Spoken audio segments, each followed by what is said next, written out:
Carl the Complainer by Michelle Knudsen, illustrated by Marianne Coca-Leffler. My friends say I complain a lot. They even call me Carl the Complainer. But hey, some things are just so annoying, like TV jingles that get stuck in your head, and paper cuts, and mint chocolate ice cream that's not the right shade of green. It's 5 o'clock, the time the town park closes. I get a drink on the way out. Water fountain water is never cold enough, I tell my friend Dale. Look on the bright side, he says. At least it's wet. Dale always looks on the bright side. It's really annoying.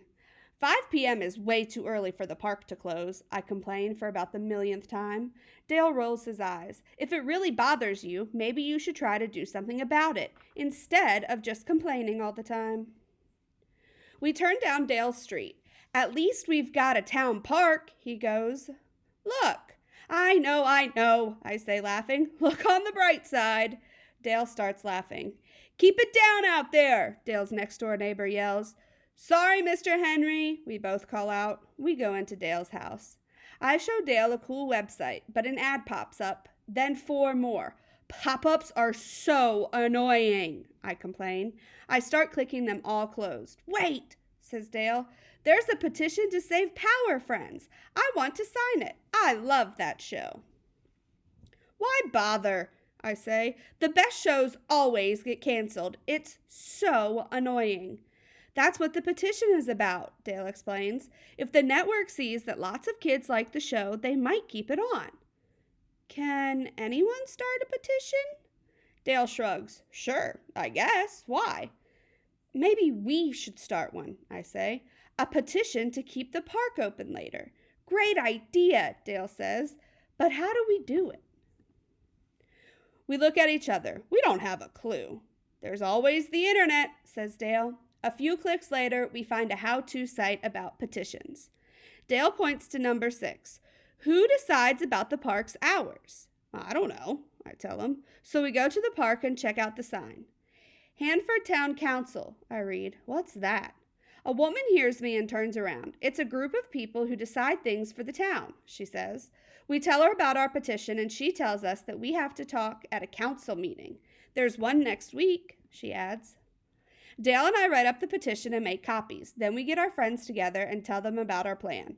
I'll help collect signatures, says Laura. Me too, adds Tony. It would be great if the park stayed open later. Mary and Pete want to help also. We all take copies and split up into teams. My parents are happy to sign. That's 2 names already, I say. This will be a snap. But Mrs. Monroe next door says, Sorry, kids, now isn't a good time. At the next house, Mr. Adams listens about one sentence. Not interested, he mumbles. Maybe we should try someplace with more people, I suggest. How about the mall? Dale says. So that's where we go. Want to sign our petition? I ask a friendly-looking girl. Are you giving away free stuff? She replies. No, I say. Oh, I thought you were. She walks away. We try the train station. We try the supermarket. But most people were too busy to even listen to what we have to say. We all meet up at Dale's. Nobody had much luck. This is so annoying, I groan. There must be more people who want the park open later, says Laura. That's it, I shout. We should be talking to people at the park. Yes, everybody yells. Quiet down out there, Mr. Henry booms. We'd better go inside and start our plan B, Dale says. We sit around Dale's kitchen table and start brainstorming. I'll bake cookies to give away, says Tony. People will come for cookies, and then we'll tell them about the petition. Great, says Pete. I'll make lemonade. We all need signs, too, Mary chimes in. Dale grabs some markers, and we get to work.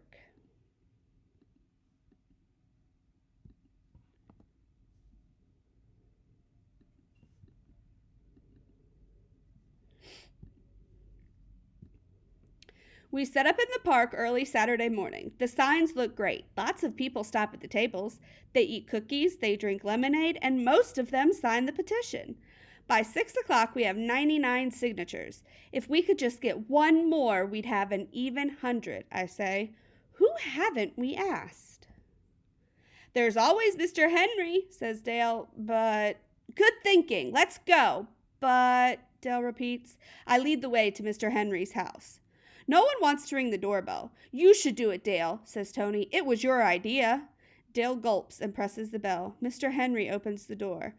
Hi, Dale starts. We were wondering if maybe you would sign our petition to keep the park open later. The park hours are just fine, Mr. Henry growls. He starts to close the door. Wait, I call out. Mr. Henry, you're always complaining that we make too much noise, so maybe you should help us do something about it. Oh, really? Like what? He snaps. You could sign our petition. If the park's open later, we can stay there instead of playing in the street, and by the time the park closes, we'll be so tired that we'll just want to go inside. There'd be a lot less noise. Mr. Henry stares at me. Dale and the other kids stare too. Just when I'm ready to give up, Mr. Henry smiles. You actually have a point there, son. Tell you what, I'll sign your petition. I'll even get some folks in my writing group to sign it too. You're a writer? I ask. Sure, that's why I need quiet. Do you think I yell at you kids just for the fun of it? We end up with 108 names. I hope that's enough, I say. The meeting is tomorrow. You'd better practice your speech, Dale says. My heart starts pounding. I forgot I'd actually have to get up and talk in front of everyone. Don't worry, Dale says. You'll be great. You're the best complainer I know. I'm very nervous on the night of the meeting. The council is sitting in the front of the room. First, a lady stands up and tells them that dog licenses are too expensive. Next, a man talks about putting a traffic light on Elm Street. Then it's my turn. Good luck, whispers Dale. My friends and I love the park, I say. But it closes at 5 p.m., and that's way too early. I hold up the petition. All the people who signed this want the park to stay open later. I don't know, says the man with the mustache. Is it a good idea to have kids playing in the park after 5? It's better than having them run around in the street, a lady in the audience replies. That's when I notice Mr. Henry. We do play outside in the street when the park closes, I say. Sometimes the noise bothers our neighbors. I grin at Mr. Henry. Keeping the park open later would solve that problem too.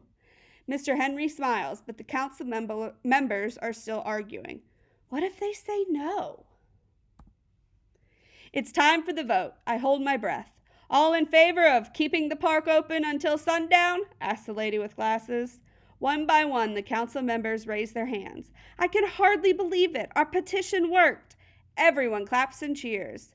Dale gives me a high five. We did it, he says. And the best part is, now you'll have one less thing to complain about.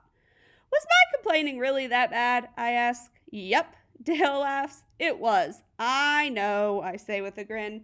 Really annoying.